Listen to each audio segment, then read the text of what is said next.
اعوذ باللہ من الشیطان الرجیم، بسم اللہ الرحمن الرحیم۔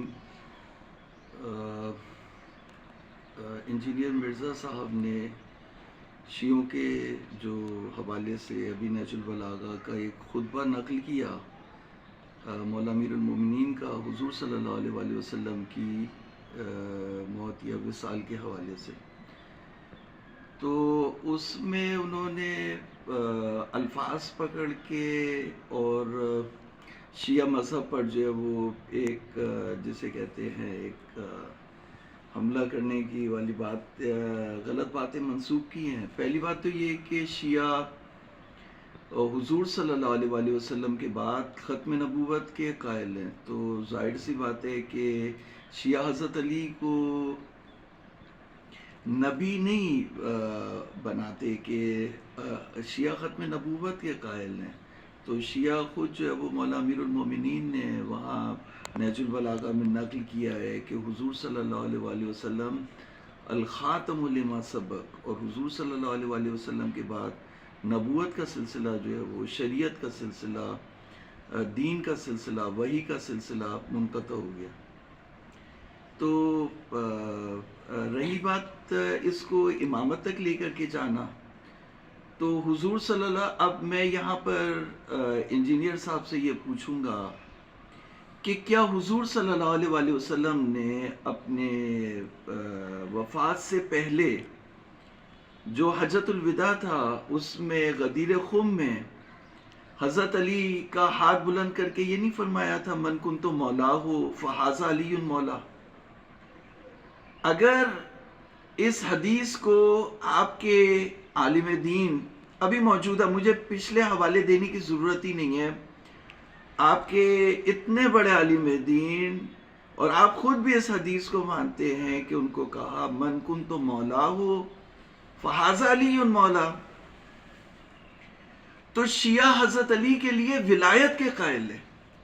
اب اس کا جو ہے وہ نام جو ہے وہ امامت رکھ لے یا امامت نہیں رکھے، الفاظ کے بدلنے سے تھوڑی کوئی بات ہوتی ہے۔ شیعہ حضرت علی کے لیے نبوت کے قائل نہیں ہیں، شیعہ حضرت علی کے لیے جانشینی کے قائل ہیں۔ اب مثال کے طور پر میں آپ کو مثال دوں کہ اگر ایک جو ہے وہ بچہ ہے وہ آن لائن کلاسز پڑھتا تھا، اب اسے یہ خبر آنے والی ہے کہ آن لائن سلسلہ جو ہے وہ منقطع ہو جائے گا، اور اس کی ڈگری میں 2 سال ہیں، تو 2 سال جو چیزیں، 2 سال کی جو چیزیں ہیں وہ بھر کے ڈاؤن لوڈ کر کے رکھ لے، تو اسے نیٹ کی ضرورت ہی نہیں پڑے گی۔ اسے نیٹ کی ضرورت ہی نہیں پڑے گی تو نیٹ آ رہا ہے یا نہیں آ رہا، اس نے تو 2 سال کا جو اپنا جو کورس تھا وہ بھر کے رکھ لیا۔ تو حضور صلی اللہ علیہ وآلہ وسلم نے اپنے جانے سے پہلے کہا، حضرت علی نے کہا کہ حضرت علی جو ہے وہ حضور صلی اللہ علیہ وآلہ وسلم سے سینہ لگا کے جو ہے وہ راز و نیاز کرتے رہے، گھنٹوں راز و نیاز کرتے رہے۔ تو لوگوں نے پوچھا کہ آخری وقت میں جب حضور کا جو ہے وہ وفات ہوئی اور آخری سانس آیا اور دم نکلا، تو اس وقت کیا اس سے پہلے آپ سرگوشیاں کر رہے تھے؟ تو ان کے جواب میں انہوں نے کہا کہ لقد علمنی حبیبی رسول اللہ الف باب فیفتح لی من کل باب الف باب، کہ میرے دوست، میرے حبیب رسول اللہ صلی اللہ علیہ وآلہ وسلم نے مجھے علم کے 1000 دروازے تعلیم دیے، جس میں سے ہر دروازے میں مجھ پر 1000 دروازے کھل گئے۔ تو ہم یہ کہتے ہیں کہ حضور صلی اللہ علیہ وآلہ وسلم کے بعد جو سلسلہ تھا وہ تو منقطع ہو گیا، لیکن اس سلسلے کو اگر کوئی لے کے چلے گا تو وہ علی ابن ابی طالب ہیں، اس لیے کہ الفباب جو ہے وہ صرف علی ابن ابی طالب کو تعلیم ہوئے، کسی اور کو تعلیم نہیں ہوئے۔ تو علی، ہم جو عقیدہ رکھتے ہیں وہ یہ کہ علی خلیفہ بلا فصل ہے، لوگوں کی بیعت کرنے سے، لوگوں کے بنانے سے علی خلیفہ نہیں بنیں گے۔ علی اللہ کی طرف سے اور اللہ کے رسول کی طرف سے غدیر خم میں ان کو جو ہے وہ بنا۔ اچھا، اب اس میں یہاں پہ جو اہل سنت کے کچھ لوگ جو ہے وہ یہ کہتے ہیں کہ جی وہ روحانی مولا تھے، ولایت جو ہے وہ روحانی ولایت حضرت علی کے پاس ہے، تو اس کا جواب اسی حدیث میں ہے کہ کیا رسول اللہ صرف جو ہے وہ روحانی مولا تھے؟ کیا سیاسی طور پر رسول اللہ صلی اللہ علیہ وآلہ وسلم سردار نہیں تھے؟ کیا رسول اللہ صلی اللہ علیہ وآلہ وسلم نے جو حکومت ریاست مدینہ قائم کی تھی اس کے سربراہ رسول اللہ خود نہیں تھے کیا؟ تو جس معنی میں رسول مولا تھے اس معنی میں علی بھی مولا. علی صرف جو ہے وہ روحانی ولایت نہیں ہے علی کے پاس. تو یہ پہلی چیز جو ہے وہ پہلا جو وہ ہے کہ غلام احمد قادیان تو وہ تو ہے ہی قادیانی, وہ تو اس نے نبوت کا دعویٰ کیا, واجب القتل ہے, اور اس کے جو پیروکار ہیں وہ بھی واجب القتل ہیں اور کافر ہیں. ہمارا مسلمانوں کا اس میں تو ہمارا ان سے کیا تعلق؟ رسول اللہ صلی اللہ علیہ وآلہ وسلم کے جانے سے وحی کا سلسلہ منقطع ہوا, کتاب کا سلسلہ منقطع ہوا. جو رسول اللہ صلی اللہ علیہ وآلہ وسلم کے جانے سے چیزیں منقطع ہوئی وہ نبوت تھی, لیکن ولایت کا سلسلہ, ہدایت کا سلسلہ جو ہے وہ باقی ہے. اسی لیے ہم کہتے ہیں اہدنا الصراط المستقیم, اور علی ابن ابی طالب رسول اللہ کے بعد صراط مستقیم ہے. علی ابن ابی طالب جو ہے وہ ولایت ان کے پاس ہے. تو ہم سب جو اہل ایمان ہیں وہ رسول اللہ کے بعد ان کی ولایت میں ہے, اور یہی معنی ہے من کنت مولاہ فہذا علی مولا. تو شیعہ نے کبھی بھی دعوی نبوت کیا ہی نہیں حضرت علی کے لیے جو یہ بات ان سے چپکائی جائے.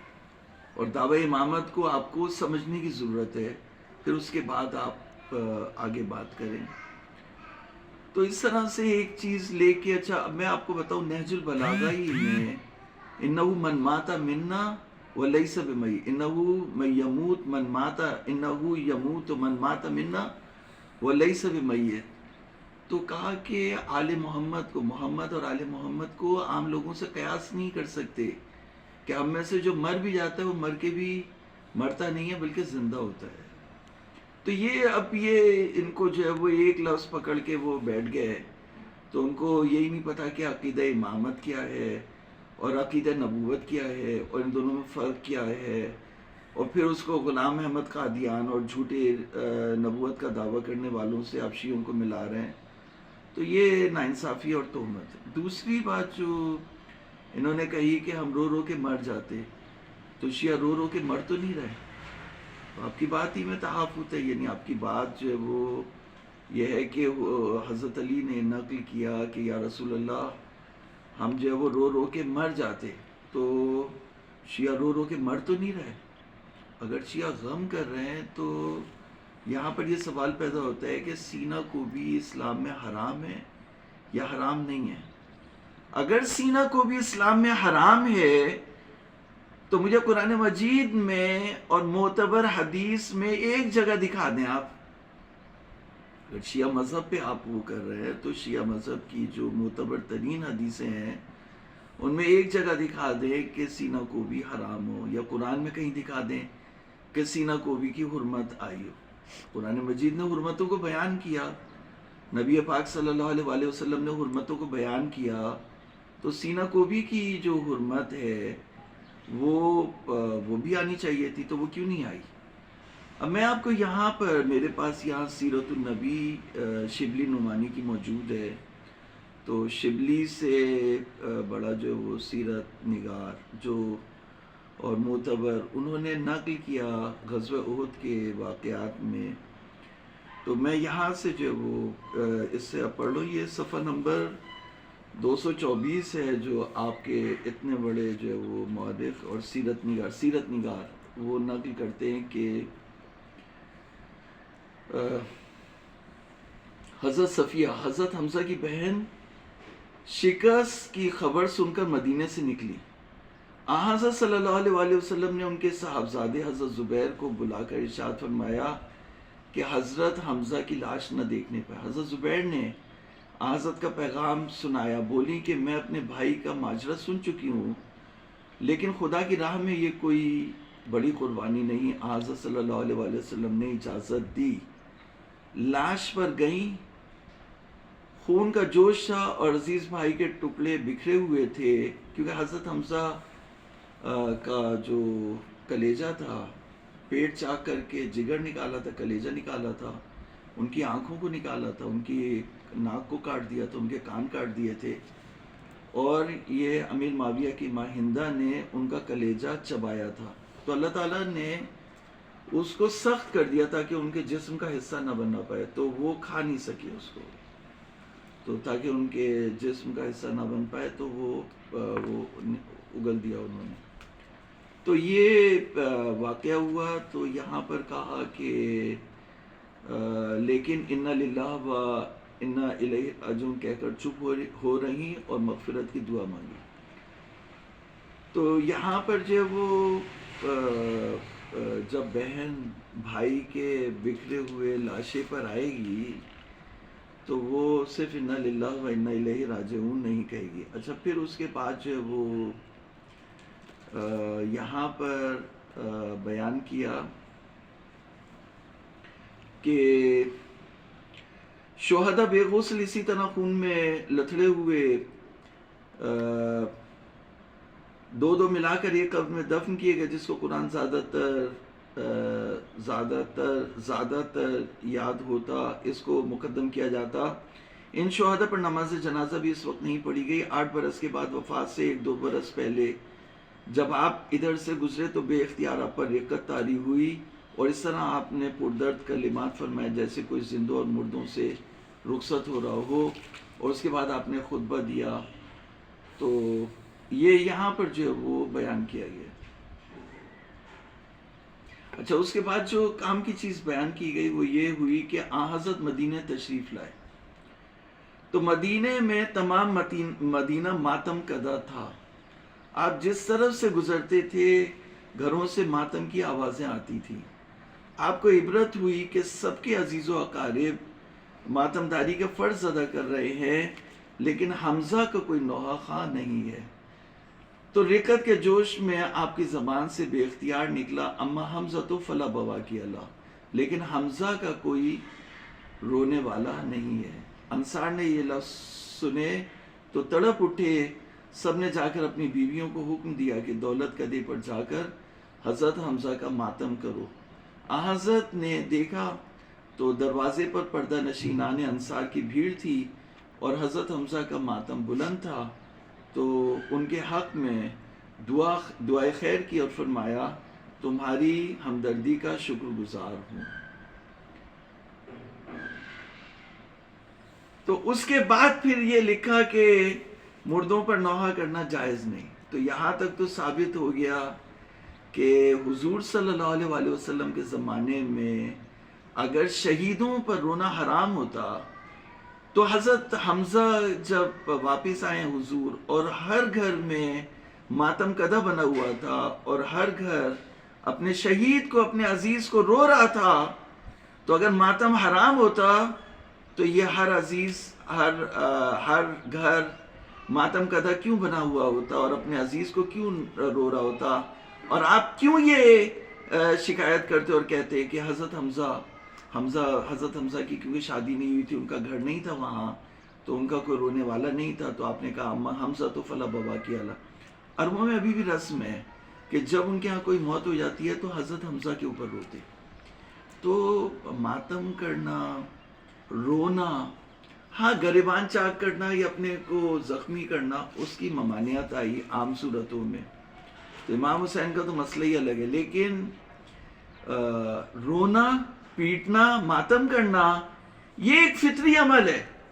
جب کسی ماں کے سامنے اس کا جوان بیٹا مرتا ہے اور اگر وہ یعنی خاص کر حادثاتی کوئی موت مر جائے یا کوئی بہت ہی اس کا خون وہاں پہ ہو، قتل ہو جائے، تو ماں جان دے دیتی ہے، ماں پاگل ہو جاتی ہے، ماں کو کوئی روکنے سنبھالنے والا نہیں ہوتا.